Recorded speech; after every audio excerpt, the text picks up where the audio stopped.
Et nous avons aussi donc Dominique Libiou, qui n'est pas là, qui est aussi donc membre du groupe initiateur.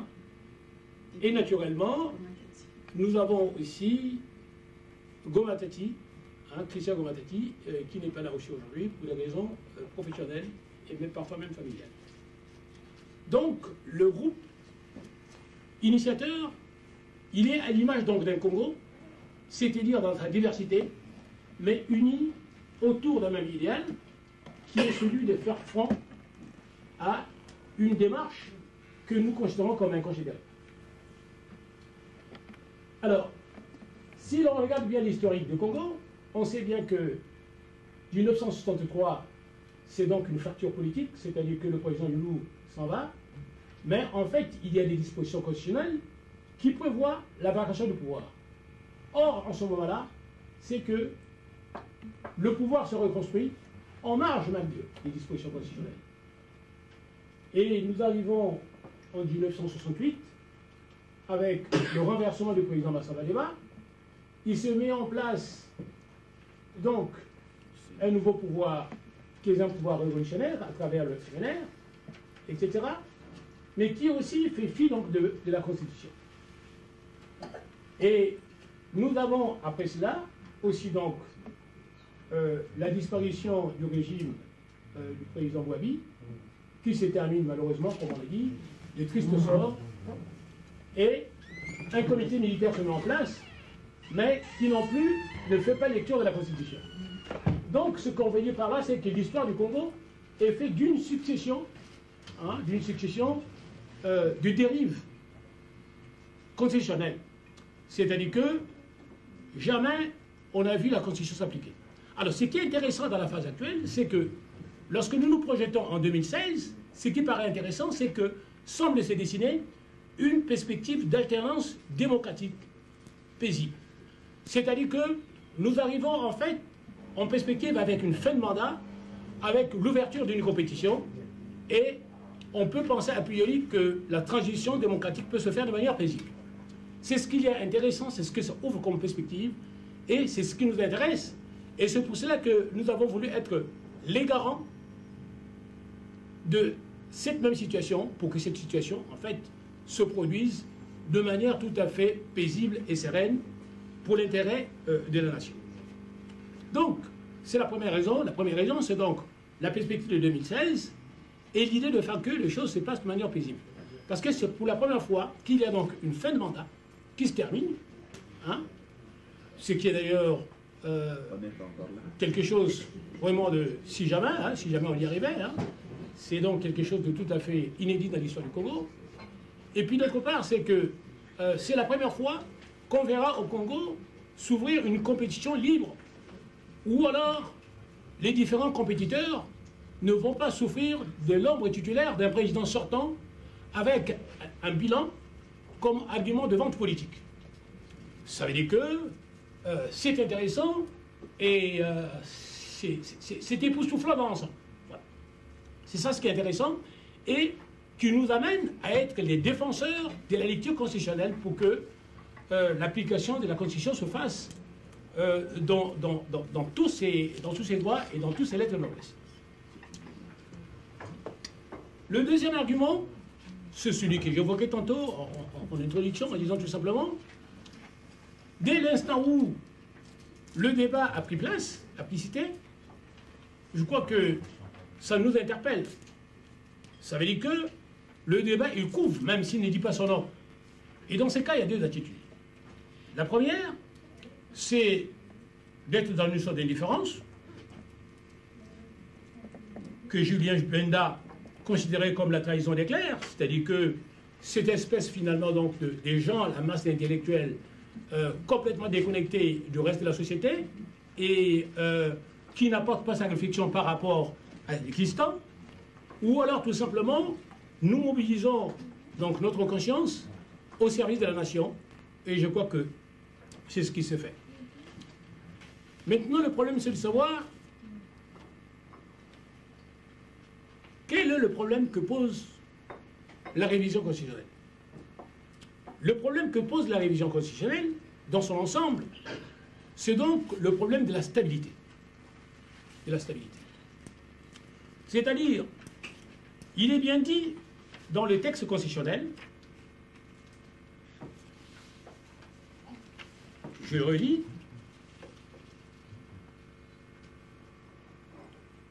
aucune procédure de révision ne peut être engagée ou poursuivie lorsqu'elle est portée atteinte à l'intégrité du territoire.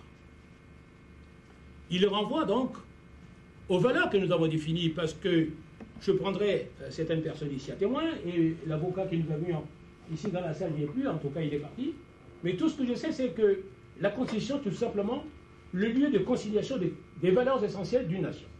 Et quelles sont les valeurs essentielles qui ont fondé le Congo et qui se traduisent aujourd'hui au niveau de notre Constitution? C'est unité, travail, progrès.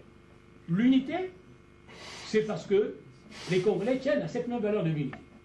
Or, nous disons qu'aucune religion ne peut s'opérer si elle met en cause l'unité nationale. Mais il s'avère qu'aujourd'hui, même si nous ne disposons pas d'outils statistiques scientifiques, tout au moins, ne serait-ce que si l'on procède de manière empirique, nous voyons que le grand nombre des Congolais aujourd'hui demandent tout simplement qu'il y ait une application de cette même Constitution. Donc, ça veut dire que la modification de la Constitution de manière unilatérale ou tout simplement de façon subjective risque de conduire le Congo dans une instabilité politique et risque à jamais, aussi bien pour les successeurs de Denis Sassou Nguesso, d'ouvrir ce qu'on appelle la boîte de Pandore. C'est-à-dire que ceux qui viendront se diront « je le ferai puisque ça a été fait ». Donc nous entrerons finalement dans une sorte de cercle, hein, d'un cycle, et que le Congo aura du mal à s'en sortir. Donc c'est pour cela que aujourd'hui, ceux qui ont élaboré le manifeste ont voulu donc, par la matérialisation de leur pensée dans ce document, ont voulu se donner un support. Un support parce que ce support a pour objet de pouvoir accompagner une démarche pédagogique. Démarche pédagogique, c'est-à-dire il faut donc aujourd'hui chercher à susciter l'adhésion des Congolais. Parce qu'il est bien dit qu'aucun projet, quelles que soient ses vertus, ses grandes vertus, ne peut en fait aboutir s'il ne suscite pas l'adhésion des masses des populations elles-mêmes. Donc, aujourd'hui, nous serons dans une démarche explicative, pédagogique, afin de pouvoir susciter l'adhésion des Congolais par rapport à une position que nous considérons comme honorable et puis respectable. Et puis, deuxièmement, l'élaboration d'un manifeste répond aussi à une vision cartésienne du monde. Aujourd'hui, il n'y a pas meilleure façon de pouvoir mobiliser la communauté internationale que de se fonder sur des arguments recevables et qui sont du sujet des facteurs objectifs, c'est-à-dire la notion de droit, etc. Et il est bien que ça soit matérialisé sur un support qui vous permet finalement d'avoir une bonne manière de vous exprimer et de parler.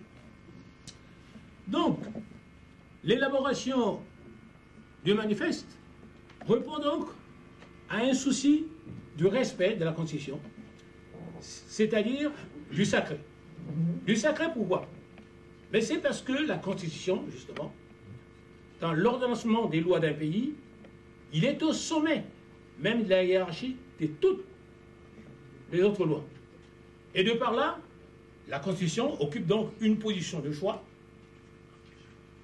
Et d'autre part, le respect dû à la Constitution est dû aussi à sa nature, parce qu'il traduit les valeurs auxquelles se confère le pays. Donc, la place et la fonction qui est choisie à la Constitution lui donnent donc le caractère de sacré, et qui veut dire que quelque chose de sacré, on ne peut pas le toucher n'importe comment et de n'importe quelle façon. Il y va donc, ça existe un certain respect, et comme on l'a dit tantôt, la révision de la Constitution relève de la souveraineté du peuple, parce que le pouvoir, c'est le peuple qui est détenteur du pouvoir. Et ça ne saurait se faire de manière unilatérale, sinon subjective. Alors, et la question, c'est de savoir, aujourd'hui, est-ce que la question est-elle au niveau de la révision elle-même, ou pas? Non, dirions-nous. Le droit comparé montre bien que, même dans les démocraties les plus avancées, on a toujours procédé à des révisions de la Constitution. Donc le problème, ce n'est pas au niveau de la révision de la Constitution elle-même, mais le problème, c'est d'abord, au niveau du contenu. Le problème, c'est au niveau... Excusez-moi. Le problème, c'est au niveau du contenu de la révision, de l'orientation que l'on va donner, et puis d'autre part, aux fins poursuivies. C'est-à-dire une révision qui risque de conduire à une certaine instrumentalisation même de l'objet constitutionnel. Et c'est à cela que nous nous en prenons. Autrement dit, la question de savoir pourquoi cette révision constitutionnelle dont on parle tant ne pourrait-elle pas se faire après 2016? Première question.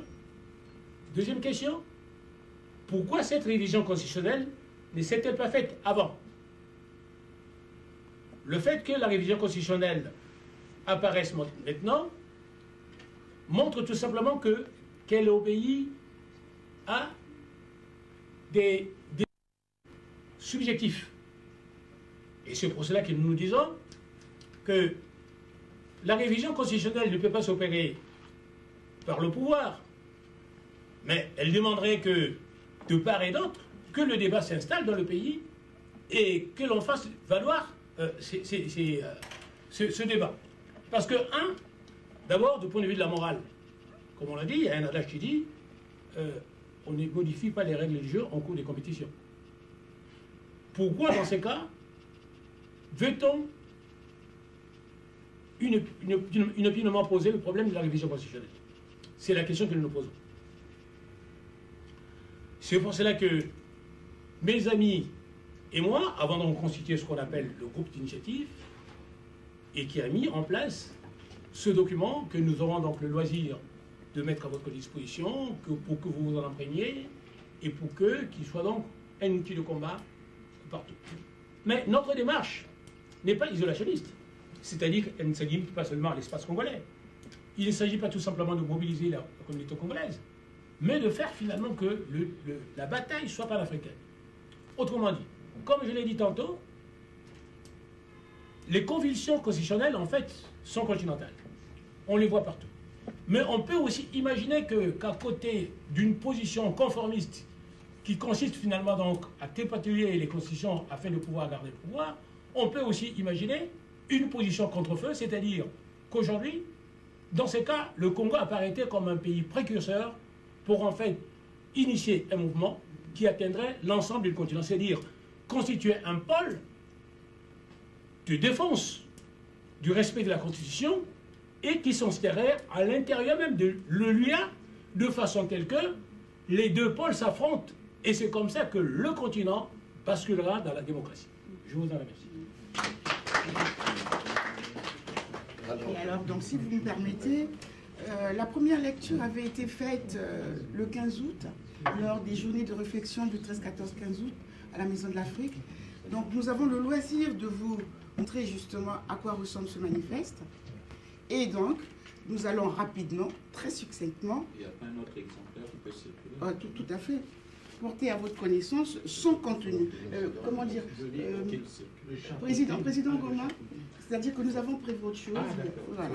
Alors, nous allons donc faire lecture de ce manifeste pendant que M. Mapa va tenter de distribuer quelques...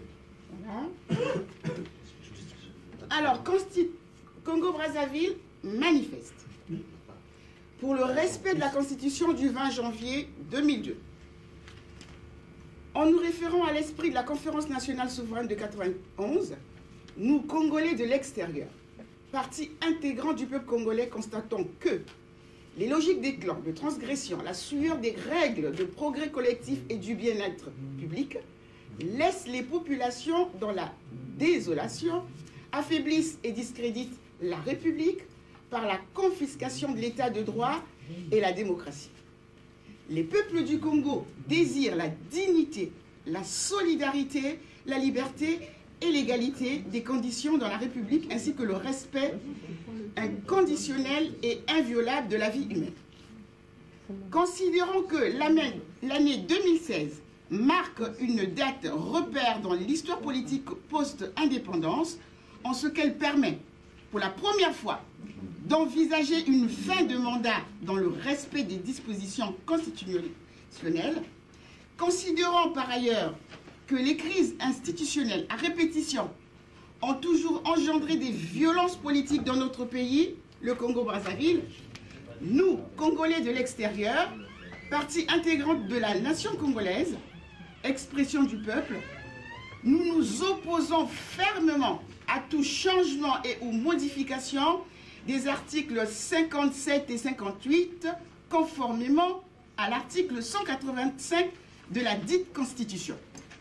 Prenant à témoin la communauté internationale et l'ensemble de l'opinion nationale et demandant au président de la République, Denis Sassou Nguesso, de respecter la Constitution en vigueur. La limitation du mandat présidentiel à 2 mandats non renouvelables et la limite d'âge à 70 ans ne peuvent faire l'objet de la révision constitutionnelle conformément aux dispositions des articles précités. Ceci étant, il va de l'éthique morale, de l'équilibre politique du pays et de la prééminence du respect du droit, d'autant que la Constitution de 2002, dans son préambule, cite « Nous, peuple congolais, proclamant notre ferme volonté de bâtir un État de droit ». D'ailleurs, l'article 185 énonce « Aucune procédure de révision ne peut être engagée ou poursuivie lorsqu'il est porté atteinte à l'intégrité du territoire. » En conséquence, la forme républicaine, le caractère de l'État, le nombre de mandats du président de la République, ainsi que les droits énoncés au titre 1 et 2, ne peuvent faire l'objet de révision. En conséquence, la Constitution de 2002 devra s'appliquer dans son intégralité en 2016, quel qu'en soit le cas.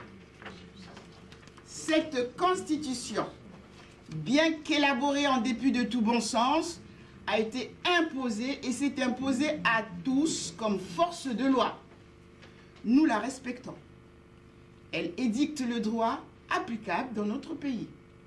La sacralité et la souveraineté sont à la Constitution de la République ce que la morale est à la personne humaine, en ce qu'elle est illimitable, inaltérable, infalsifiable, donc transcendante. Ainsi, Congolais de l'extérieur, partie intégrante du peuple congolais, sommes-nous opposés à toute tentative visant à servir des raisons électoralistes pouvant et devant substantiellement porter atteinte à la stabilité et à la paix sociale de la nation. Adopté en Assemblée générale par le groupe initiateur des citoyens libres du Congo, Paris le 10 août 2013.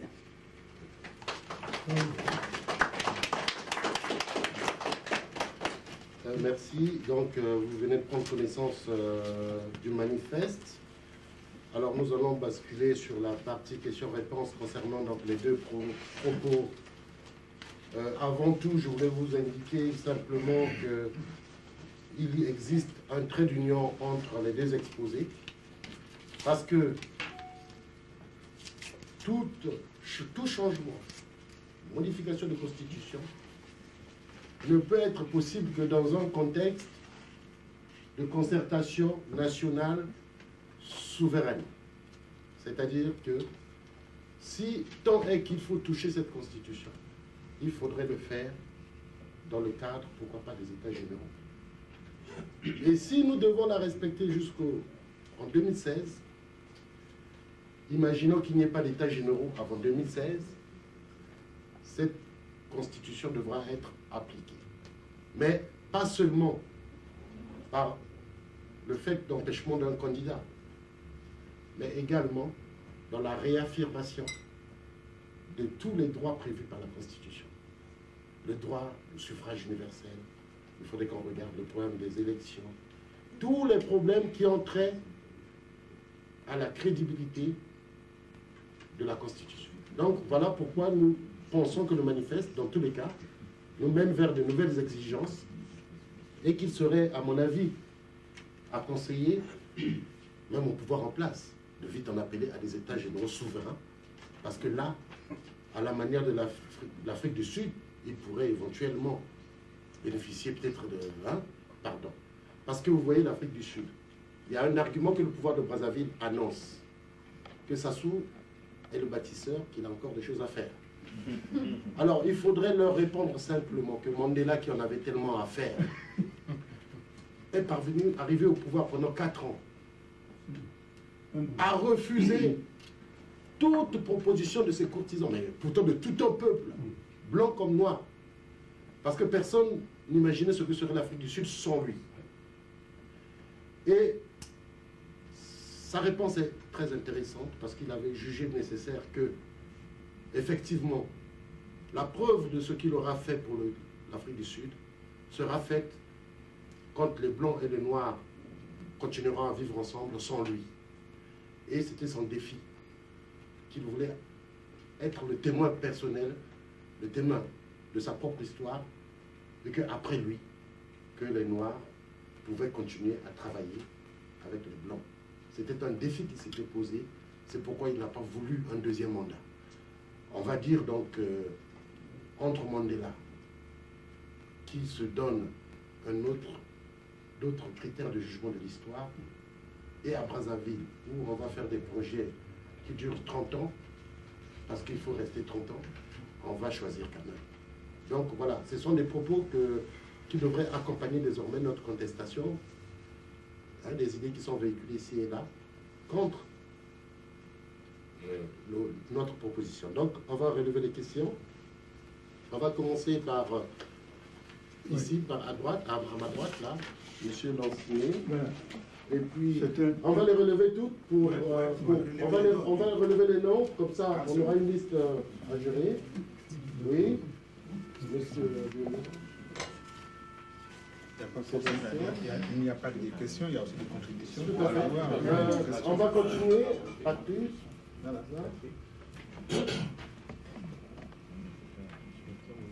Au fond. Rappelez-moi votre nom au fond. Qui, moi? Non, non, tout au fond. Oui. Ah, oui.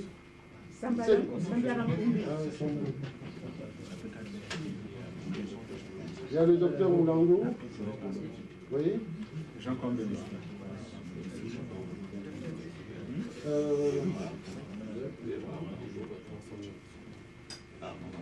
Arnaud. Evra, j'ai pris. Voilà. Donc nous avons 9 inscrits.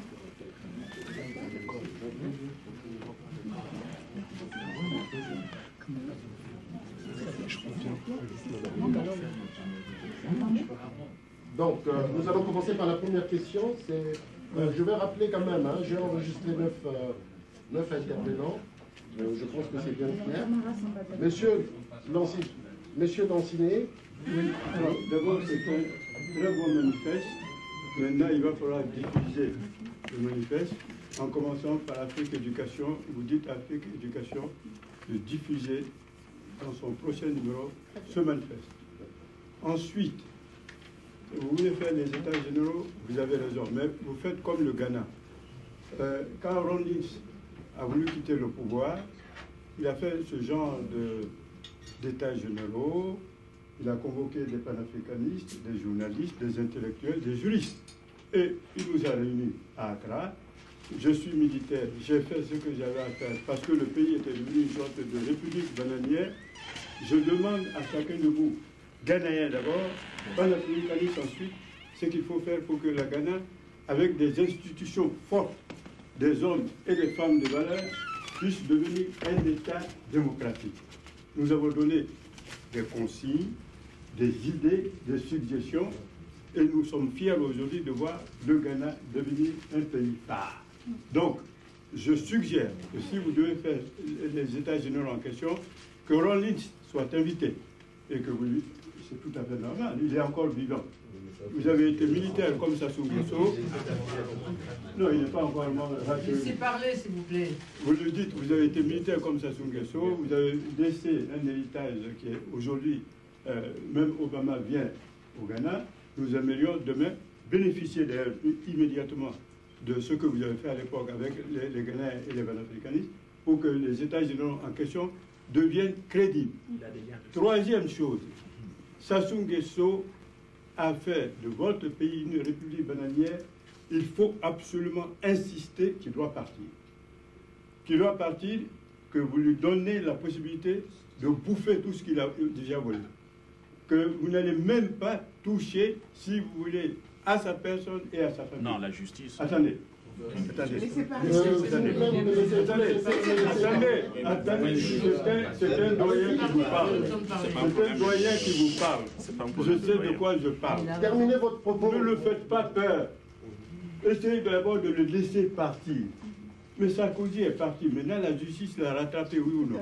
Mais si vous commencez à faire peur à Sassou Nguesso, il va encore prendre les militaires, son ethnie, il va encore massacrer. Et vous allez peut-être vous retrouver dans une situation du type Rwanda, Sierra Leone ou Libéria. J'espère que ce n'est pas ce que vous voulez. Bon, essayez de l'endormir. Vous avez beaucoup gouverné, vous avez fait ce que vous avez à faire. Peut-être que vous n'avez pas eu le temps de bâtir l'État moderne en question. Vous partez, nous vous garantissons en tout cas qu'on ne vous touchera pas ni à vos enfants et autres. Et une fois qu'il partira, vous aurez battu l'État, vous aurez des institutions fortes, et bien vous lui dites maintenant terminez. Vous ramenez tout ce que vous avez volé. Vous savez, rapidement, Bouteflika que vous voyez, quand Boumedienne est mort, Bouteflika aussi avait mis de l'argent en Suisse. Qu'est-ce que les militaires ont dit? Eh bien, Bouteflika, si tu veux être président de la République, il faut d'abord commencer par ramener tout ce que tu as mis à l'extérieur. Aujourd'hui, il a tout ramené, et puis, malgré tout, eh bien voilà. Merci. Donc, Ron, vous invitez Ronnie et vous faites vos états. Voilà. Donc on va passer, merci, hein, on va passer la parole à M. Laguinière. Le doyen, madame a précédé un peu, c'est sur ces éléments que je voulais inciter en posant la question à Ngoma. Tout à l'heure, vous avez fait un balayage de tout ce qui ne va pas des catastrophes. Mais l'explication fondamentale de ce qui est nos dérives n'a pas été relevée de plein fouet. Et c'est le vieux camarade qui vient de me le rappeler, qui vient de le dire. Parce que la question, ce n'est pas tellement la question constitutionnelle, oui. Obama l'a dit, l'Afrique n'a pas besoin des hommes forts, il y a besoin de constitutions fortes. Des institutions fortes. Ça, c'est que M. Camara vient de nous dire. La deuxième question, c'est la question des valeurs. Des hommes des valeurs. Et là, Aristote dit qu'il y a deux piliers dans une démocratie, dans un État. Les constitutions et les vertus. Les vertus ramènent aux valeurs que M. Camara vient de dire.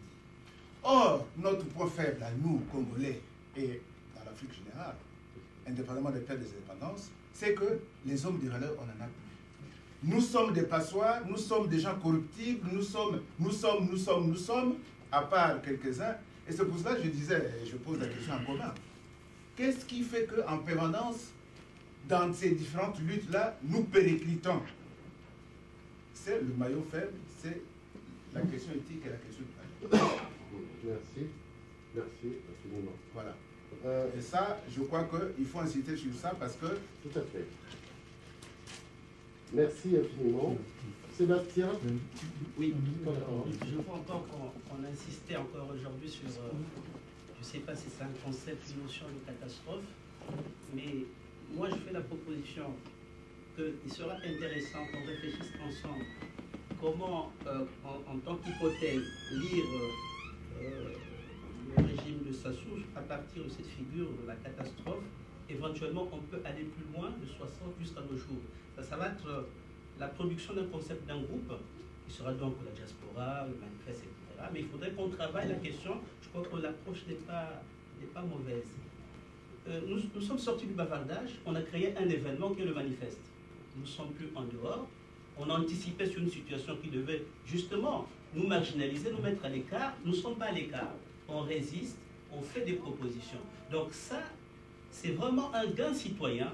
C'est une démarche nouvelle aujourd'hui dans la communauté que de travailler dans cette perspective parce que, éventuellement, on élargit encore la pensée, on va du côté panafricain pour dire aux gens désormais il faut respecter les constitutions, il faut une normalisation démocratique et républicaine. Ça, c'est vraiment la tâche, l'enjeu de notre démarche. La deuxième chose, c'est que, pour moi, 2016, et c'est ça qu'on doit dire, nous qui défendons les États généraux de la nation, la légalité de 2016 n'est possible que par le biais des États généraux souverains de la nation. Voilà la thèse, c'est celle-là qui est majeure. Donc, il n'y aura pas de crédibilité, de pacification, de modernisation, tout ce qu'on voudra à travers cette figure de 2016, si on ne passe pas par la conférence nationale, qui est la légalité de cette affaire-là. Voilà. Merci. Alors, Patrick, oui, bonjour. Je tenais d'abord à vous dire que moi, je viens de passer 42 jours au Congo. Et j'ai le sentiment que, quand je lis ça, quand je regarde ça, que beaucoup d'autres nous n'ont pas été au Congo. Pour voir le décalage qu'il y a entre ce que nous faisons ici et tel que c'est perçu là-bas dans la population. Je m'explique très rapidement. J'ai lu dans un livre il n'y a pas longtemps, on a dit, bon, pour cacher quelque chose à un Africain, il faut le mettre par écrit.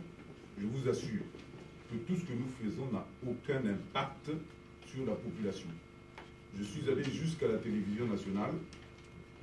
Il n'y a pas Internet là-bas, à la radio nationale, il n'y a pas Internet. Je ne veux pas blesser les égos des uns et des autres. J'ai essayé de me renseigner au service politique. J'ai posé, vous connaissez un tel? Non. Vous connaissez un tel? Non. Vous connaissez un tel? Non. S'agissant du combat que mène avec beaucoup d'ardeur notre frère et ami ici, Bentou, Sherpa, on connaît. Plus ou moins. Transparency, on connaît. Mais tout ça là, en fait, la conclusion, moi, que je retiens, c'est lorsqu'il y a eu la conférence nationale souveraine de 1991, nous étions les acteurs, il y a eu un rapport de force politique qui a fait que le pouvoir de l'époque a accepté à contre-cœur cette conférence nationale. Aujourd'hui, je vous assure que nous sommes dans un pays qui est tellement écrasé par le pouvoir de l'argent. On a atomisé le RDPS, on a démoli le MCDDI, ne parlons pas du RDD, et je vous assure que l'état moral de la population, c'est non, écoutez, laissez-les voler. Non, tant qu'on n'ira pas en prison, tant qu'on n'ira pas dans les forêts, c'est ça l'état d'esprit de la population. Donc aujourd'hui, tout ce que vous voyez là, c'est-à-dire que notre incapacité à nous organiser fait le lit du pouvoir de M. Sassou Nguesso. La pérennité de ce pouvoir se nourrit de notre incapacité à nous organiser, c'est tout. Tout ce que nous faisons ici, c'est de la gesticulation intellectuelle. J'ai même été surpris d'apprendre dans cette salle que le président Sassou voudrait donner le pouvoir aux gens du Sud. Mais vous rigolez, les gars. Enfin, vous êtes sérieux? Enfin, attendez. Aujourd'hui, je vous assure, moi j'ai vu des gens que j'ai laissés en Chignabata. Vous arrivez dans son parc automobile, il a 7 4x4. Il y en a un pour le lundi, un pour le mardi, un pour le mercredi, un pour le jeudi, un pour le vendredi, un pour le samedi, un pour le dimanche. Et vous allez dire à des gens comme ça de foutre le camp. Non, il ne faut pas rigoler. Ils vont se battre. Mais vous êtes dans une république où vous avez des jeunes filles qui n'ont même pas 40 ans, qui détournent des 900 millions de francs CFA. Hein? Et les gens ne s'en aperçoivent pas et vous pensez que bon, allez, on va avec la fleur au fusil et puis on va aller prendre le poing, dire à Sassou Nguesso de partir. Mais attendez, soyez sérieux. Il faut réfléchir à d'autres façons. Il faut repenser le combat politique aujourd'hui. Mais si ce n'est que ce genre de gesticulation que nous faisons dans les salles comme ça, des petites réunionites là, je vous assure les amis, les copains là-bas, ils ont le temps de rester ad vitam aeternam au pouvoir. Merci. Merci. Monsieur Samba. Bon, cher ami Patrick, c'est bien de parler. Le prendre le fond, l'éternel critique aussi, on est coincé. Je veux me permettre de faire un trait d'union entre l'intervention de Raphaël Ngoma et de Massamba. J'ai une pensée. Dans la langue de chez moi, on dit, quand on a perdu le chemin, il faut repartir là où on a perdu le chemin. Et c'est bien de commencer de 58, mais pensons à savoir qu'est-ce qui a créé, quelles ont été les causes de la création de la République du Congo. Pour beaucoup, on va nous prendre pour les intégristes, mais il y a un leader qui est venu en France qui a étudié la sociologie de la société française, il a compris que l'homme noir était maltraité chez lui. Et il en a fait un cheval de bataille. En 1926, il a créé ce qu'on appelle l'amicale. L'amicale est transformée des années après en mouvement de résistance.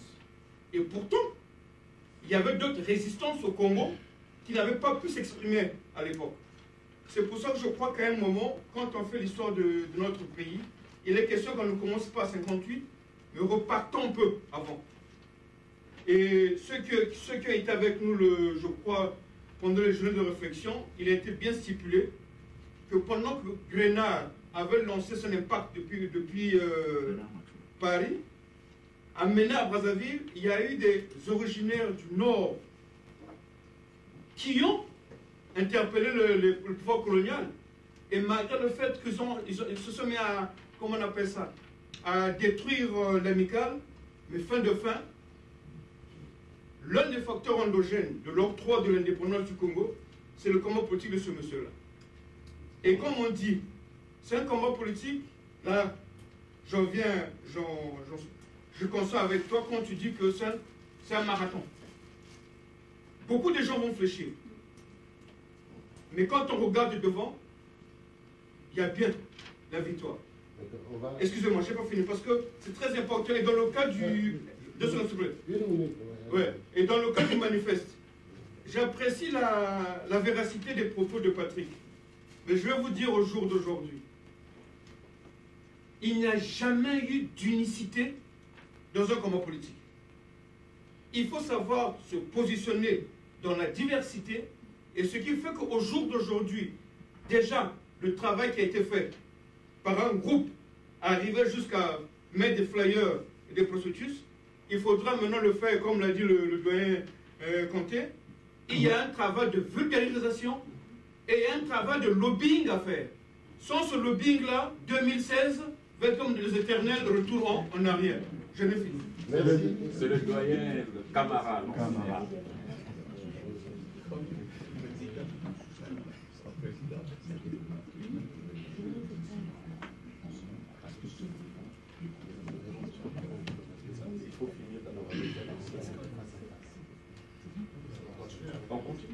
Alors, merci, excusez-moi, docteur Monaro, excusez-moi. Bien, merci de m'avoir accordé la parole. Alors, je voulais un tout petit peu faire la liaison entre les premiers orateurs et la seconde partie des deuxièmes orateurs. Je voulais soulever en quelque sorte une sorte de schizophrénie politique. Pourquoi je dis ça? J'ai cru comprendre que le premier orateur, le juriste qui était là, nous a parlé d'une constitution non abrogée, donc qui serait encore en vie, et d'une constitution de fait, c'est-à-dire celle de 2002. Alors, c'est pour ça que je parle de cette schizophrénie constitutionnelle. Est-ce que ça ne peut pas être un levier pour nous de pouvoir faire ressortir ces deux éléments pour pouvoir construire notre État arc-en-ciel tel que Mandela, un des avatars du 20e siècle. Oui, maintenant on est au 21e. Bon, donc, et pour cela, je pense que le génie congolais est capable de trouver ce lien. Pour cela, je parlerai par exemple des premiers Jeux africains. En 65, juste à la sortie des indépendances. Et également du FESPAM, je ne sais pas si c'est parti du Congo ou pas. Troisièmement, je citerai la reconnaissance de la Chine de Mao Tse-tung. Le premier pays qui avait reconnu la légalité entre la Chine de Chiang Kai-shek et celle de Mao, c'était le Congo. Donc ça signifie que le génie politique congolais avait une certaine profondeur et qu'il faille réexploiter. Par rapport à ce que dit notre ami et frère journaliste Patrick Ibinza, je trouve qu'il ne faudrait pas que nous allons, même si j'ai souvent parlé de la catastrophe, parce que c'est l'une de mes spécialités, et je sais pourquoi j'en parle. Et il est peut-être nécessaire, même dans les textes sacrés, on a créé par la parole. Et nous sommes une civilisation de l'oralité. Il faudrait donc, si jamais il y a les États généraux, que nous allons puiser dans les tripes de notre réalité intrinsèque du vivre ensemble. Parce que chez nous, il y avait le Mbongi. Et pour cela, il faudrait interroger certainement, au cours des États généraux, s'il existe encore des chefs traditionnels pour savoir comment solutionner ces genres de problèmes pour lesquels nous faisons de la gesticulation intellectuelle. J'en ai terminé. Merci beaucoup, docteur.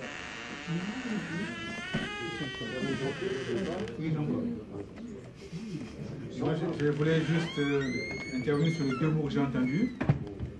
La concertation, États généraux souverains et conférence nationale souveraine. Je me rappelle encore que nous avons eu la conférence nationale souveraine où à la fin de la conférence, on dit « Venez tous, on va laver les mains ». Geste qui n'avait pas de sens pour tout le monde. C'était l'erreur monumentale. Et quand j'écoute Yombi dire, c'est Yombi Denis qui appelait, il disait « Joachim, viens, on va laver les mains », c'est comme si demain on va dresser la table pour manger. Vous voyez, il y a des symboles qu'on ne peut pas mettre comme ça, alors que tout le monde ne donne pas le même sens. Parce qu'effectivement, la conférence nationale qu'on a donnée au prélat pour diriger, que dit « pardonnons ». Mais pardonner qui? Il faut encore que la personne qu'on est en train de mettre à qui on dit « tu as fait ça », vienne s'exprimer, dire « oui, effectivement, j'ai fait ça, je vais faire ceci ». Parce que le pardon, c'est bien beau. Il faut qu'il y ait un qui reconnaisse, effectivement, que j'ai bien agi, il m'a agi. Or, la conférence nationale a péché à ce niveau-là. On a beaucoup parlé, et à la fin, lavons-nous les mains. Donc, je me demande si les États généraux souverains changeraient quelque chose par rapport à ce qui s'est passé à la conférence nationale souveraine. Qu'est-ce que ça changerait? Faut-il encore que celui qui est au pouvoir ait envie d'organiser? Quand il est arrivé au pouvoir, les opposants sur place ont demandé la même chose, la concertation nationale. Il s'est opposé à cela. Qu'est-ce qui ferait qu'aujourd'hui, il accepte les États généraux? Parce qu'il sait qu'il est en difficulté, comme la Conférence nationale. Qu'est-ce qui va l'autoriser à le faire? Il ne faut pas non plus qu'on pense que c'est possible. Parce que c'est déjà arrivé. Or, à l'époque, il était donné par l'armée, Mokoko et tout le reste, il était par la force des choses d'accepter la conférence nationale souveraine. Ce qui n'est pas le cas au jour d'aujourd'hui. Donc, merci beaucoup. Alors, Eva.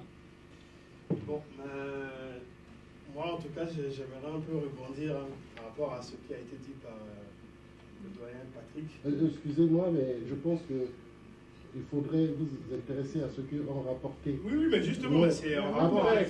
Mais c'est aux intervenants de répondre en fait aux autres questions. Oui, mais moi j'aimerais aussi saisir, profiter de cette occasion aussi, de poser aussi ma question aussi, mais par rapport à ce que lui a dit.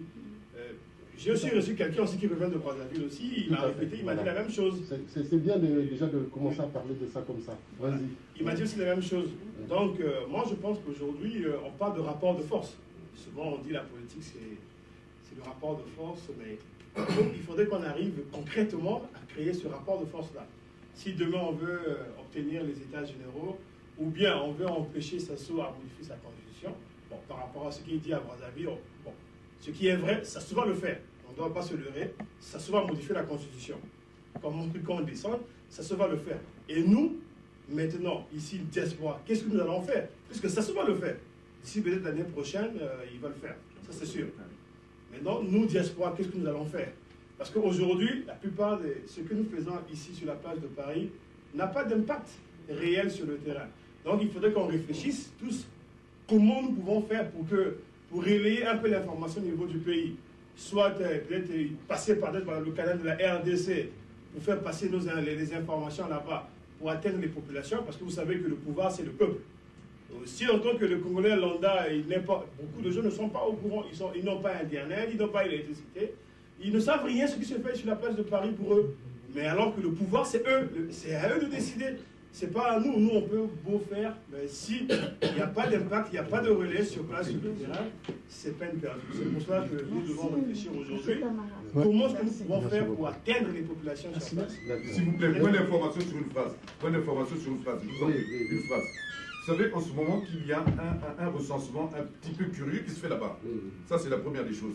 J'étais là-bas aussi pendant, il y a eu le 13, 14, 15 août.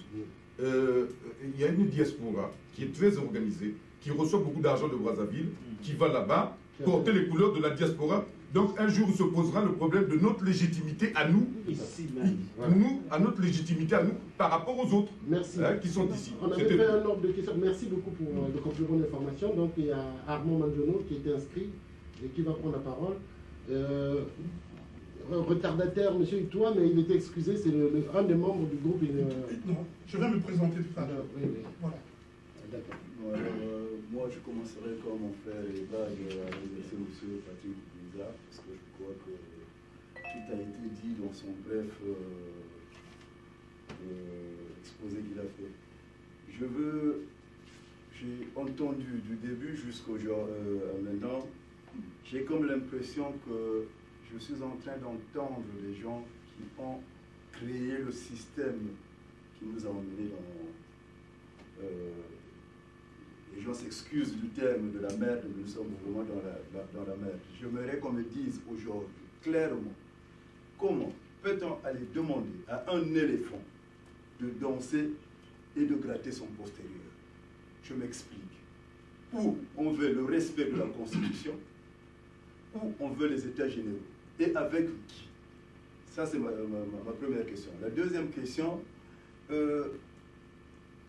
alors, je l'ai déjà annoncé, M. Tungamani l'a dit, la difficulté de représentativité dans la juridiction française. Nous tournons là. Disons-nous la vérité. Dans le cas contraire, moi, je sortirai de cette salle avec l'impression que j'ai été devant les complices de M. Sassou.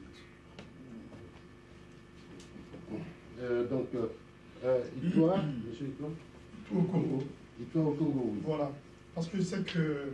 Merci beaucoup. En tout cas, je vous présente des excuses d'être arrivé en retard. Donc, je fais partie des 6 membres qui ont initié le manifeste. Voilà. Et donc, c'est Jérôme Itoua au Congo. Je suis arrivé en retard. C'est pas par bêtise. Voilà, c'est pas par bêtise. Non, je suis arrivé en retard, tout simplement, parce que j'ai changé d'emploi. Et au mois d'août, ça fait à peine 2 mois que je suis engagé dans une société. Donc je ne pouvais pas me permettre de me libérer. Donc on m'a quand même autorisé de partir avant 17h moins le quart. Donc voilà en tout cas toutes mes excuses. Je vis encore tout simplement, beaucoup de choses ont été dites concernant la cohésion, l'esprit de cohésion, l'esprit d'équipe. Et là, j'entends dire que le président du Congo va changer la Constitution. C'est chose qui peut paraître tout à fait par rapport à la Constitution du 20 janvier 2002. C'est chose qui peut paraître tout à fait pour eux normal, dans la mesure où il y a un article dans cette Constitution qui permet au Parlement et au président de la République de s'adresser au peuple par voie référendaire. Donc, aujourd'hui, si le pouvoir ne s'immisce pas à modifier cette Constitution, parce que l'impact est déjà là, nous avons créé des conditions d'impact qui pourront effectivement freiner l'état de violence dans cette affaire-là. Voilà. Donc, il est censé à modifier par voie référendaire la Constitution. Parce qu'ils se disent que dans d'autres pays, s'il vous plaît, voilà, ils se disent que dans d'autres pays, ils l'ont fait, pourquoi nous on ne le ferait pas? Donc quand vous entendez le débat, c'est la démocratie, et vous entendez que l'affaire va aller dans ce sens-là. Même modifier la Constitution, je pense pas. La deuxième chose, c'est la remarque qui est faite par beaucoup d'entre nous ici, dans Manziono, Kibinza, concernant la diaspora qui représente la dite opposition au pays, en Julie, nous sommes enclins à aller aux États généraux. Même si Brazzaville tarde à convoquer les États généraux, nous allons nous précipiter à organiser les États généraux comme nous l'avions fait, notamment mes applications personnelles, dans les mini-conférences en 1991 qui ont débouché sur la conférence nationale souveraine. Donc, je peux vous rassurer, si nous sommes prêts à aller aux États généraux, j'y serai. Donc, sans compter Brazzaville. Je termine par là. Troisième chose, qui est d'une portée très importante. Et toi, au Congo, Jérôme fait partie des groupes initiateurs de ce manifeste. Le manifeste, tel que vous le voyez, c'est un document, c'est un outil qui va nous accompagner aux États généraux. Donc, je n'aurai jamais à tolérer quiconque parmi vous qui pourra se dérober par rapport à la cohésion du groupe, aller traîner nos noms au Congo-Brazzaville. Je vous dis, je suis... Voilà. Donc, merci. C'est très important. Vous devez le connaître, vous devez le savoir et le mettre dans votre tête. C'est entendu. C'est pas menaçant, mais je le dis très bien. Voilà. Ça sera débouché par un échec à Brazzaville, si ça se faisait comme ça. Je vous le promets. Nous sommes appelés à aller ensemble et utiliser ces outils. On va essayer de récapituler. Avant de laisser répondre les intervenants, j'aimerais évacuer d'entrée de jeu 2-3 préoccupations. Parce que, en fait, d'abord, vous dire ma satisfaction. Ma satisfaction, c'est que déjà le débat a commencé et c'est bien. On a, pour une fois, peut-être qu'une initiative peut nous emmener autour de cette initiative à bien discuter, parce qu'on a encore quelques mois avant que le pire n'arrive. La seconde chose que j'aimerais dire, c'est que, en fait, j'en prêterai volontiers quelques propos des gens d'église, des hommes d'église. Le salut qu'on donne à son ami ne vaut pas devant Dieu. Le salut qui vaut, c'est celui que tu donnes à ton ennemi. Ça, c'est une référence simplement, une allusion à une certaine façon de voir l'autre. Parce que j'ai entendu parfois quelques idées. Alors, troisième idée que je voulais vous dire, la politique, c'est l'affirmation de ses convictions. Mais c'est aussi l'art d'agir. Et je suis d'accord avec Patrick Ibinza, revoir comment on travaille. C'est comme un billard. Il y a plusieurs boules. Il faut toujours trouver la bonne boule sur laquelle on tape pour faire rentrer un maximum de boules dans le trou. C'est un jeu de billard à laquelle il faut déterminer très bien ce qui convient de toucher. Donc, il ne s'agit pas de dire que les gens ont forcément des vues paranoïaques. En commençant cette activité aujourd'hui, ce n'était pas une fin en soi, mais c'était le point de départ. Donc, j'aimerais repréciser ça parce que je crois que c'était dans l'esprit de l'initiation de cette conférence de presse. Donc, je vais donner la parole à Gertrude, vite fait, et puis ça sera le président et... Voilà, donc, avant que les intervenants puissent répondre, je souhaiterais quand même faire un petit recadrage très gentil.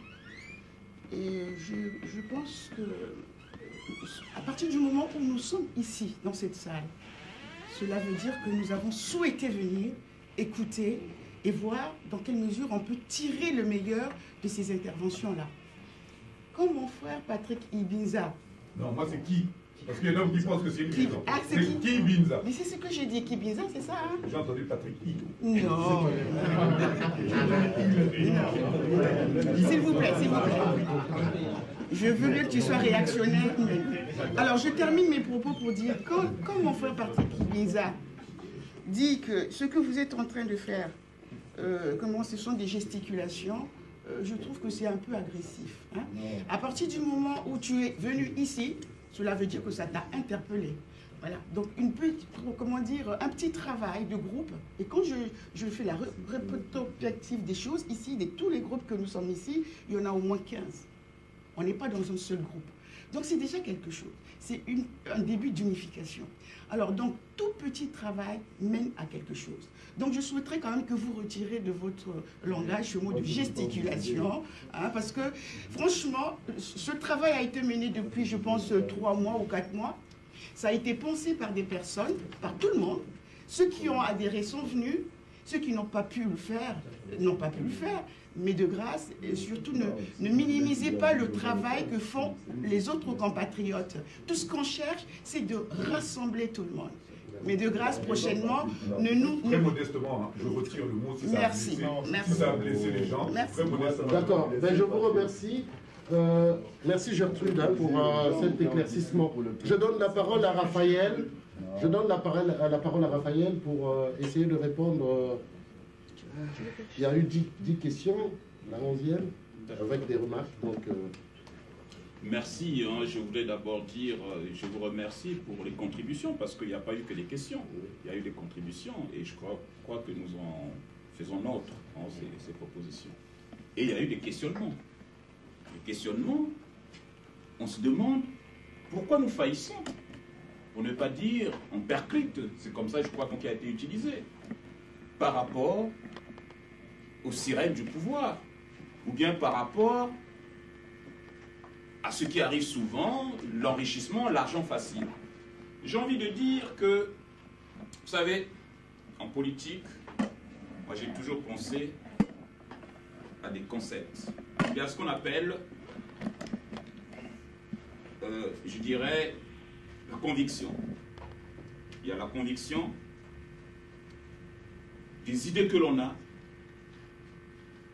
la conviction du combat que l'on mène, mais il y a aussi la valeur. Et au-delà de la valeur, il y a l'éthique. Voyez-vous, ceux qui aujourd'hui étaient avec nous, je n'oserais pas les citer, sont partis parce qu'ils ont répondu aux sirènes de Pilat. C'est parce qu'ils n'avaient aucune conviction, ils n'avaient aucune valeur, ils n'avaient pas le problème éthique. C'est ça justement. Parce que on peut être, disons, pauvre, mais riche parce qu'on a une certaine conviction et qu'on défend des valeurs. C'est ça, mon cher Abigna.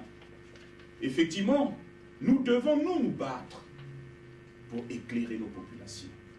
C'est un problème d'éducation. L'éveil des consciences. Parce qu'aujourd'hui au Congo, j'ai envie de dire que les valeurs se perdent. Je suis d'accord avec vous et avec mon doyen qui vient de partir. J'ai toujours dit que c'est un monument de la diaspora. Là, ce n'est qu'un camarade quand il dit qu'Obama disait qu'il nous fallait des institutions fortes. Oui, certes des institutions fortes, mais au-delà des institutions, il faut qu'il y ait de la valeur, il faut qu'il y ait de l'éthique. Parce que nous parlions même de la Constitution. La Constitution qui est violée à chaque fois. Et c'est parce que tout simplement, ces gens-là qui pondent ces textes n'ont aucun respect pour ces textes-là. Ils n'ont aucune conviction sur ce qu'ils émettent comme idée. Donc, il faudrait que nous ayons de la valeur et bien sûr que nous soyons forts par rapport à nos convictions. Oui, effectivement, nous ne sommes pas audibles au Congo. C'est vrai. Celui qui dira que nous sommes audibles au Congo, c'est un menteur. Par contre, nous sommes audibles au niveau du pouvoir de Brazzaville. Nous sommes audibles au niveau du pouvoir de Brazzaville. Ils scrutent tous nos faits et gestes. Croyez-moi, ils ont les instruments pour ça. Pendant que le Congolais lambda passe 1 heure à télécharger un document dans un cyber, eux, en un clic, ils ont tout ce qu'ils veulent. Est-ce fait sciemment? Pour ne parler que du net? Je n'en sais rien. Mais nous devons nous rendre audibles. Mais je disais une fois quand nous avons organisé les journées du 13, 14, 15 août, que la diaspora devait se doter des outils de communication. Je réitère cette idée-là. Vous me direz, nous sommes pauvres. Nous ne sommes pas pauvres parce que nous ne savons pas quelles sont les portes où nous devons aller frapper. La diaspora devait avoir une télévision. La diaspora devait avoir une radio. Mais nous ne sommes pas audibles parce que nous n'avons pas des outils de communication. Non seulement la diaspora, même l'opposition interne n'a pas des outils de communication. Et comment voulez-vous que nous soyons audibles? Je crois que, effectivement, je suis d'accord qu'il faudra qu'on repense notre combat. Mais repenser notre combat, c'est trouver de nouvelles formes de communication, des moyens de communication et de la stratégie, mais aussi de la technique, la tactique. Tout à fait. Il faut que nous soyons audibles et nous devons le faire. Et je me souviens toujours, j'avais dit que notre travail, certes la diaspora, nous l'avons déjà dit assez, est diverse, avec plusieurs variantes, mais la diaspora politique, combattante, celle qui veut restaurer la démocratie, nous avons intérêt à nous retrouver. S'il vous plaît, s'il vous plaît. J'avais parlé de Rouen 2, puisqu'il y avait eu Rouen 1. Nous avons intérêt. C'est vrai que nous ne pouvons pas fédérer toutes les diasporas, puisque vous avez su le dire qu'il y a des diasporas qui vont festoyer. À Brazzaville, à Mpila. Mais ça ne date pas d'aujourd'hui. Mais ce qui ne nous empêche pas de continuer notre combat. Mais nous avons intérêt à mutualiser nos efforts. Mais pour mutualiser ces efforts-là, nous devons nous retrouver. Nous devons nous retrouver pour bâtir des stratégies, parce que demain, si jamais le pouvoir de Brazzaville disait « Oui, je suis acculé, oui, le rapport de force a changé, j'ouvre une porte pour qu'il y ait les états généraux. » Mais comment irons-nous à ces états généraux? En dispersé. Disait mon cher ami Jean-Claude, que sortira-t-il alors de ces états généraux si nous ne les préparons pas aujourd'hui? Et ce que si nous y allions en amateur, on aura tout. Nous reviendrons encore sur Paris, reprendre notre boulot, ensuite sur place, continuer ce qu'ils sont en train de faire, c'est-à-dire enfoncer le Congo. Donc, je pense que nous devons nous retrouver et réfléchir sur de nouvelles stratégies, aussi bien de communication que de moyens de financement. Oui, c'est vrai que on passe succinctement sur l'histoire Congo, sans pour autant parler de ceux qui ont résisté. C'est tout simplement parce qu'on a pris cette histoire aujourd'hui puisse être indépendant. Tel n'était pas le cas.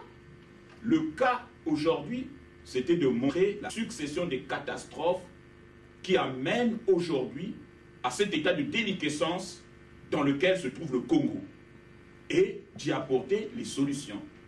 Voilà, mais sinon, ce n'était pas oublier nos ancêtres, pour ne pas dire nos anciens, qui ont combattu le pouvoir colonial pour pouvoir ériger, bien sûr, la République du Congo. Je termine, je sais que je vais laisser la parole aux autres, je termine rapidement, parce que je ne peux pas répondre à toutes les questions. Je voulais juste dire,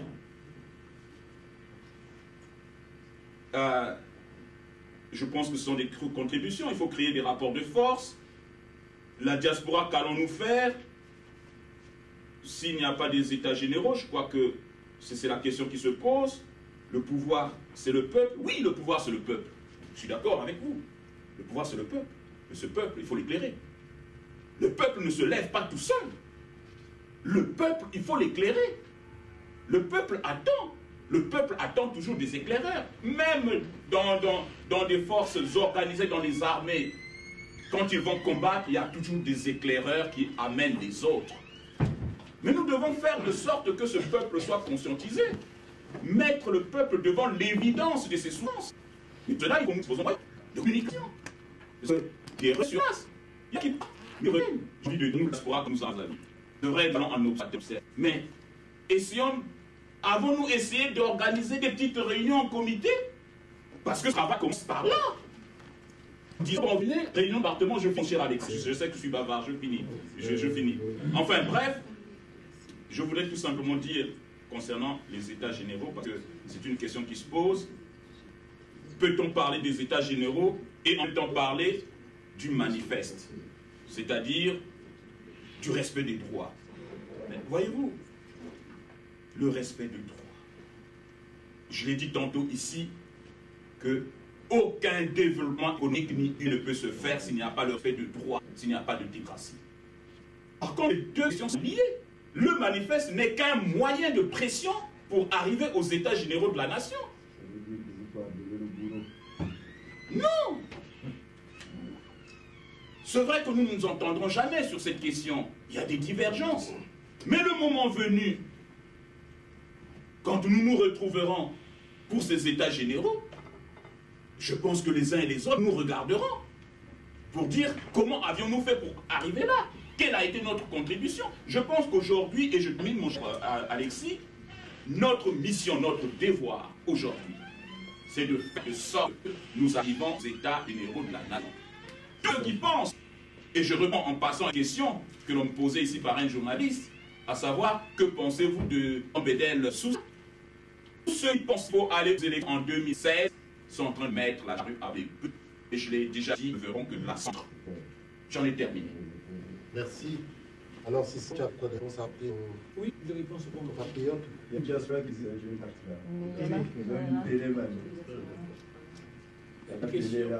Les questions de leur globalité ont été, pour une bonne partie, des suggestions, des propositions. Et puis, elles ont trait, la plupart du temps, à la question des États généraux.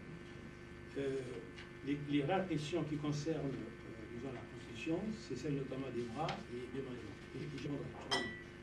Alors, je crois que dans l'invention de Maître Coup, il s'est déjà dégagé des éléments aux questions qu'on se pose. C'est-à-dire, la question des temps, c'est la discussion, mais c'est de savoir comment défendre cette question. Autrement, et la capacité de mobilisation pour faire face à un problème. C'est que dire d'autres termes, c'est-à-dire, il y a une quasi-certitude que le pouvoir va passer par force pour modifier la situation. Et aujourd'hui, je crois que la véritable réponse, c'est quelle est notre capacité de mobilisation en vue de créer un front face à cela. Et donc, se pose aujourd'hui le problème de l'organisation des forces. Sommes-nous capables de pouvoir mobiliser? Et je crois qu'aujourd'hui, nous avons un outil précieux qui est à portée de main, dont nous disposons, qui est donc le manifeste, dans la mesure c'est qu'il apporte des éléments dont la portée est à la fois universelle et transversale. Transversale en ce sens que la question constitutionnelle ne touche pas seulement une partie du Congo, mais il touche le Congo dans son ensemble. Donc l'entité Congo. Et puis universelle dans la mesure c'est que nous ne sommes pas sur un thème passionnel qui peut faire l'objet de subjectivité et dont on peut être objet d'accusation d'une certaine interprétation, mais la question constitutionnelle, c'est une question objective, dans la mesure c'est qu'elle amène tout simplement à la question d'une règle, du respect de la règle. Et de ce fait, c'est une question recevable, quelle que soit l'obédience dans laquelle on se trouve.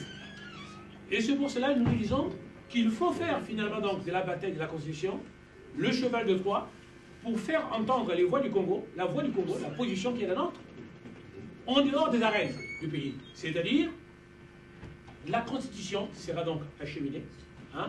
Nous la porterons, nous la présenterons aux autorités françaises et aux autorités européennes pour qu'ils en prennent connaissance. Quand on entend par autorité française, bien sûr, il s'agit de pouvoir aller consulter les différentes représentations nationales, c'est-à-dire les députés, les sénateurs, les partis politiques, les organisations de défense des droits de l'homme, et notamment les partis politiques, parce que les partis politiques français, en tout cas, ils ont une certaine résonance dans le respect de la règle du droit. Et puis d'autre part, il s'agit d'aller en la France, de faire entendre notre voix, l'extérieur, en disant qu'au Congo, il se pose un problème de la Constitution, à l'instar de ce qui s'est passé ailleurs, et que nous demandons simplement que soit respectée la règle du droit.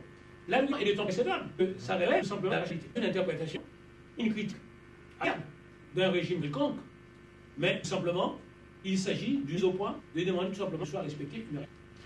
Et ça démontre que toutes les forces en fait sont mobilisées et que nécessairement que nous fassions entendre notre voix, aussi bien à l'intérieur, au niveau de la communauté nationale, qu'au niveau de la communauté internationale. Cet argument étant plus récent, il rêve d'une portée universelle, et nous sommes sur un terrain dans lequel aussi le pouvoir est très friand. Parce que autant le pouvoir de Brazzaville, il est deux par rapport à l'opinion nationale de lui, etc. Mais il est tellement par rapport à l'idée culturelle extérieure. Et je peux, c'est sur ce terrain qu'il faudrait que nous menions notre bataille pour pouvoir en fait les insérer et le mettre en balle. C'est-à-dire, des délégations seront faits en vue de pouvoir rencontrer des autorités, de voix organisées pour discuter, pour entendre le pouvoir, avec que nécessairement le problème du Congo puisse trouver un écho sur le plan. Et c'est pour ça que nous avons dit qu'il faut le dégager, c'est-à-dire le sortir essentiellement du cercle, afin d'en faire une tribune africaine, qu'on en discute et que le problème puisse avoir une résonance. C'est une manière de faire que finalement que la voix ne reste pas inaudible, mais qu'elle, et c'est pour ça qu'elle trouvera peut-être amplification, je vais dire. Deuxièmement, au niveau continent, nous entendons, en tout cas, dans le cadre de ce que nous avons dit, organiser ce qu'on appelle une table ronde. Une table ronde africaine, c'est-à-dire où on va convier autour de ces autres communautés, que ce soit les maliennes, sénégalaises, etc., pour que le problème soit posé, et que aujourd'hui, le problème ne soit pas seulement un problème spécifique à un pays, mais du domaine du continent entier. Deux, parce qu'on a bien sûr que ce que c'est dire, c'est notamment quand il dit qu'il faut lancer le débat politique aujourd'hui, il a quelle raison. Sauf que peut-être qu'il a essayé d'exprimer dans des formes qui montrent que le rapport de force n'est pas toujours favorable en l'état actuel des choses, parce que ce qui est tout à fait normal, parce que de toutes les façons, quoi qu'il en soit, c'est très caractéristique de ce qu'on appelle les régimes absolutistes, c'est-à-dire la manière de pouvoir verrouiller aussi bien les opinions nationales, tenir en pénal, tout ce qui bouge, etc. Donc ce n'est pas du tout surprenant. Mais la question c'est de savoir tout simplement, et c'est là qu'on le rejoint, que faut-il faire? La mort de fer, il est déjà évident, c'est à Port Raphaël, c'est-à-dire qu'il fait aller au Rwanda, c'est une façon de pouvoir organiser les forces, parce qu'aucune transformation sociale ne se fait sans pour autant que ça procède de la foi. C'est-à-dire, la foi, c'est une façon de percevoir des choses qui sont en dehors de nos portes. C'est-à-dire la fin de combat. Mettre en condition sa réflexion afin de pouvoir faire participer positivement les forces. C'est à cela que nous voyons. Parce que nous nous disons que ce n'est pas dans la résignation que nous allons apporter des solutions par rapport aux problèmes qui se posent. Donc, il s'agit finalement de mobiliser les Congolais, nous en parlons des Congolais, de province, afin que par une démarche pédagogique, suscitant leur adhésion, et qu'ils souscrivent, au manifeste. Et au niveau de la région parisienne, nous avons prévu dans notre calendrier que nous puissions donner la parole aux Congolais dans le cadre d'une journée d'échange, afin que le problème ne reste pas tout simplement celui du groupe initial, mais les Congolais s'en apprient, parce que la question que nous avons posée, la question de constitution, n'est qu'un nombre d'attaques d'emblème qui pose. C'est-à-dire, comment aujourd'hui aborder la bataille et qui fera que, nécessairement, la cause que nous défendons triomphe. Merci Cicéron. Je vais rapidement donner 2 minutes à Benjamin qui a quelques propositions avant de clôturer. Alors, s'il vous plaît, je profite de la... Non, je vous donne pas la parole pour l'instant. Alexis, c'est une proposition. Oui. J'ai oublié, je dis ça à Sébastien tout à l'heure. Il y a François Hollande qui organise l'Africaine semaine africaine de la sécurité sur la sécurité en invitant le chef d'État africain en novembre. Décembre. En décembre. Donc, saisissons l'occasion pour que... J'allais en parler. On est au courant. Bonne proposition. On va en parler. Bon, moi la proposition c'est par rapport au problème des biens mal acquis et le problème de disparu du beach. Alors ce que je demande c'est très très pratique. Ceux qui pensent que ce que nous avons dit ici est un élément de travail, je dis tout simplement que les combats doivent être pratiques. Hein. Je vais faire une suspension. Vous savez qui contacter, parce que bon, je connais les Congolais, hein, très souvent vous avez... mais vous savez qui contacter, les autres attendent pour que nous allions là-bas. Et c'est le combat par lequel je pense qu'on peut passer pour bousculer le pouvoir. Ça, c'est le 1. Donc, quand je dis ça, je mets 3 points de suspension. Donc, tout le monde a compris comment nous devons faire. Il y a des portes qui existent, donc il faut les utiliser. Là, c'est le 1. De 2, par rapport au problème des états généraux. Là aussi, je peux vous donner des renseignements. Pourquoi pendant longtemps, moi, je me suis abstenu de donner une réponse par rapport au problème de l'idéologie, j'avais rien dit. Je dis tout simplement qu'à l'heure actuelle, parlons pas tous de la même langue. Il existe un racisme, je suis bien placé pour savoir, des gens qui veulent utiliser ce que naïvement nous pensons là, pour parler de naïveté, des états généraux, pour négocier déjà un genre d'état généraux dans lequel il n'y aura qu'un partage de pouvoir. Moi, ce que je propose, et c'est là où avec les problèmes. Et là, Raph et moi qui n'avions pas discuté de ça, là au moins on a dit qu'on était d'accord. Et je suis content que pendant très longtemps je dis non, je n'y vais pas. Les gens m'ont traité de toutes les couleurs. Je dis simplement. À l'heure actuelle, c'est même pas la peine de parler d'état généraux. Parlons de ce qui a proposé, c'est-à-dire notre carnet de travail, c'est-à-dire Rouen 2. Pour c'est plus intéressant. Quand on va, comme disait, quand on va dire, bon, nous c'est 1, 2 et 3, ça veut dire que celui qui ne sera pas dans 1, 2 et 3, c'est un traître. Rouen 2, il faut expliquer Rouen 2 à ceux qui ne connaissent pas, ce sont les assises de la diaspora en fait. Ça date. Hein. Les deuxièmes assises, parce qu'il y en a eu depuis quelques années. Ça date. Il faut qu'on ait un carnet de route. Sinon, comment vous allez dire que toi tu as des trahis? Mon nom de quoi? Vous n'avez rien ficelé. Il faut qu'on ait un carnet de route. Sinon, parler d'états généraux, nous allons pas. Quand on parle d'états généraux, tout refinira par là. Vous voulez qu'on sorte des états généraux comment? Voilà. Voilà, je m'excuse, mais on ne peut pas rester plus longtemps parce que la salle est louée pour un temps. Juste une petite contribution pour enrichir le manifeste. Si vous me permettez, hein, parce que j'ai cru comprendre que personne dans le groupe n'a parlé de la charte africaine, de la démocratie, des élections et de la gouvernance. C'est un document signé par le Congo. La charte africaine? Oui, qui date du 30 janvier 2007. Donc il faudrait certainement vous en inspirer. Et on parle de tous ces problèmes. Excusez-moi. Nous allons clôturer. Nous allons clôturer par mon mot et puis les remerciements de Gertrude. Voilà, pour l'essentiel, nous avons basculé cet après-midi d'une conférence de presse à finalement une conférence débat. Donc, on a senti les gens de s'exprimer davantage, de discuter davantage des choix qui sont proposés dans les perspectives. Et ce ne peut être qu'une bonne chose. Nous voulons également informer les compatriotes ici présents que logiquement, il s'agissait d'abord d'élargir le cercle, de créer les conditions d'élargissement du cercle de discussion. Donc, il n'y a aucun groupe qui est propriétaire absolu du manifeste, de ce qu'on vous a présenté, aussi bien des propositions des États généraux.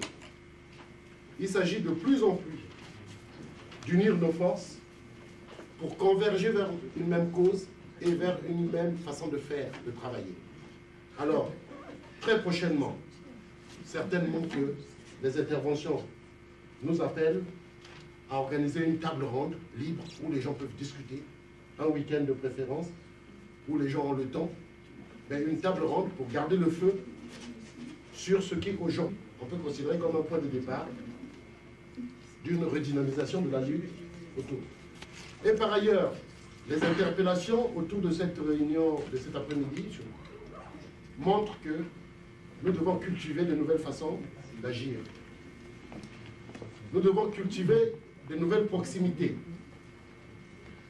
Nous devons mieux traduire en actes nos ambitions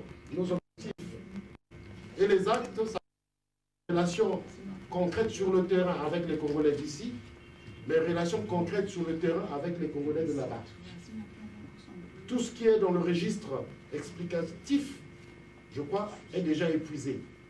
Les gens attendent aujourd'hui de réelles actions, Et c'est une invite pour que les organisations déjà rassemblées continuent à s'élargir et à rassembler davantage.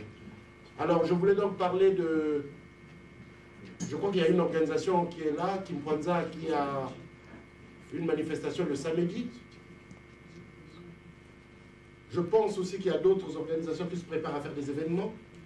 Il serait bon que nos carnets d'adresses se fusionnent progressivement pour que, dans l'autonomie des uns, qu'on soit dans une dynamique commune. C'est très important, les autonomies, mais beaucoup de dynamique commune. Donc, il faut que nous sortions de la culture du verbe pour être dans la culture de l'action. Et la culture de l'action, ça suppose que ceux qui critiquent doivent changer, parce qu'ils doivent être des forces de proposition. Ceux qui initient, qui entraînent, doivent attendre les wagons, parce qu'ils peuvent aller sans être bien raccordés. La locomotive ne peut pas aller plus loin si les wagons sont restés en gare. Alors, je vous remercie infiniment et je donne la parole de fin à Gertrude. Écoutez, comme j'ai commencé au début, je tenais à vous remercier. Nous avons invité beaucoup d'agents de presse et finalement, il y a eu beaucoup plus des participants que les agents de presse, et ce qui, justement, justifie l'engouement que nous avons pour traiter ce problème, et ce qui a fait que ça puisse déteindre sur une conférence débat au lieu que ça soit une conférence de presse. Donc, j'en profite pour remercier les 3 organes de presse qui ont été là, qui sont déjà partis, je crois. Bon, il reste quand même Patrick Binza. Et je tiens à remercier nos amis africains qui étaient là et qui sont également partis. Et pour ceux qui viennent d'arriver, donc je venais d'apercevoir M. Kiloulou, qui pourra éventuellement aussi, s'approvisionner des prospectus du manifeste. Et justement, c'était aujourd'hui l'officialisation des signatures. Vous allez vous poser la question de savoir, mais ça a déjà été signé. Ça a commencé, bien entendu, on a utilisé les journées du 13, 14, 15 août pour promulguer ce manifeste, et les gens, dans l'engouement, ont souhaité signer. Donc vous verrez que dans ce manifeste, il y a plein de signatures déjà. Beaucoup de nos confrères qui sont aussi dans les pays étrangers ont signé. Et puis, l'officialisation de la signature se fait ici et maintenant. Donc, comme vous ont dit les prédécesseurs, donc aujourd'hui, c'est le point de départ de la promulgation de ce manifeste. Nous devons nous approprier ce contenu et puis donner l'engouement aux uns et aux autres de pouvoir le promulguer partout où ils vont partir. Moto, maboko na moto ya bana Congo, bikoki kotombola ngomba. Ici en plus, bikoki kobalola mabele makongo, ndenge toliki koko soki tobandi te bomoi bwa Congo boko epai mosusu, wana nde tomikosi. Maboko. Et il faut ajouter que Kiloulou, Antoine, c'est le président de Kimkwanza. Il faut l'ajouter. Donc, il y a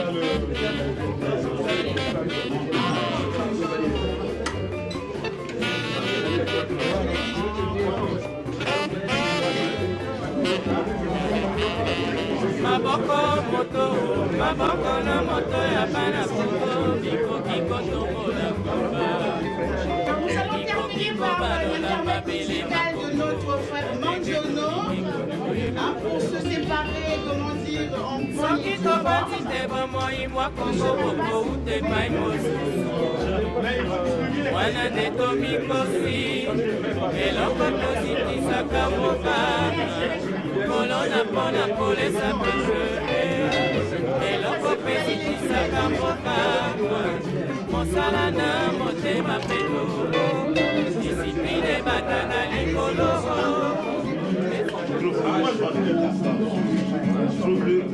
On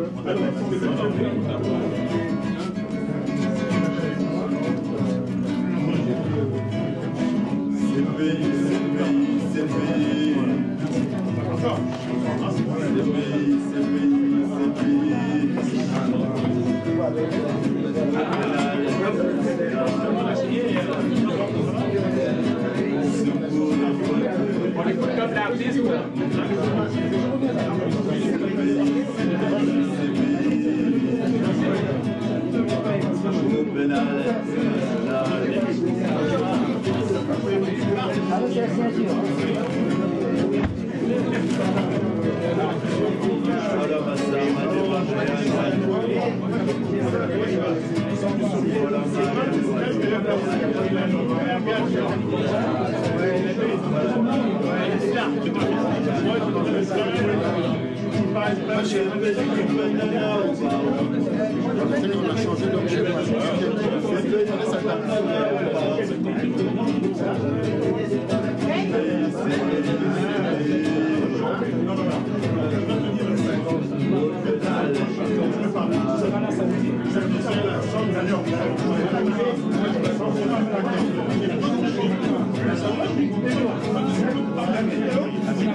Merci.